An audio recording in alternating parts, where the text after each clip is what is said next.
Bukas na mga boss ang laban ni Madrimov versus Crawford. Ano sa tingin niyo ang kalabasan ng laban nito bukas? Kaya bang i-upset ni Madrimov si Terence Crawford or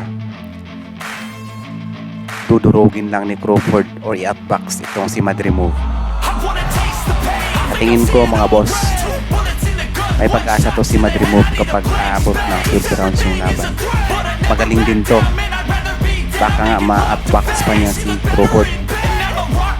Yun nga lang, si Crawford may lakas talaga. Ano sa tingin niyo boss? Anong prediction niyo? Kaya bang i-upset o mismatch talaga tong laban na to? Parang tune up lang to ni Terence Crawford para sa paghamon niya kay Canelo sa pagkamanalo siya sa laban na to. Dapat lang talaga na manalo si Crawford dito dahil kung matalo siya dito or kung manalo man pero hindi impressive, malamang mawawala yung chance na makalaban niya si Canelo Alvarez. Big money fight pa naman yung gusto niya.